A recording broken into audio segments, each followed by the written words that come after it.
अच्छा मुफ्ती साहब, एक फाजिल दरस निज़ामी के बाद जगह जगह पर दरख्वास्तें लेकर फिरता रहता है, तो ये सिस्टम पहले से क्यों मौजूद नहीं है मदारिस में?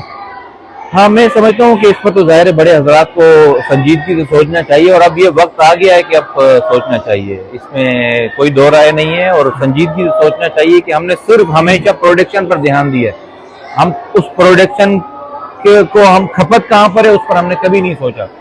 अब वो जा जाकर मदारिस और मसाजिद मुल्क में इतने बन गए हैं कि अब शायद बहुत कम जगह ऐसी रह गई हैं कि जहाँ पर किसी मदरसे की या मस्जिद की जरूरत होगी, इल्ला माशाअल्लाह, लेकिन बहुत कम तादाद में।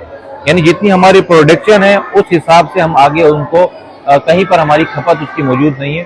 तो मेरे ख्याल से प्रोडक्शन के साथ साथ अगर हमारा सिस्टम इसकी तरफ भी गौर करे तो हमारे पास बहुत सारे रास्ते हैं, बहुत सारे लोग हमें बता सकते हैं, बहुत सारे लोग हमारे साथ ताउन कर सकते हैं और बहुत बड़ा सिस्टम हम खड़ा कर सकते हैं। बिल्कुल। कोई लाखों की तादाद हमारे पास फुज़ला की है, और लाखों की तादाद हमारे साथ इंगेज लोगों की है, और हजारों की तादाद हमारे साथ बिजनेसमैन और ताजिरों की है। मेरे ख्याल से अगर हम चाहें ना, दो चार मदरसे बड़े मिलकर, सिर्फ कराची वाले ही मिल जाएं, तो हम बहुत बड़े पैमाने पर इन फुज़ला के लिए काम कर सकते हैं।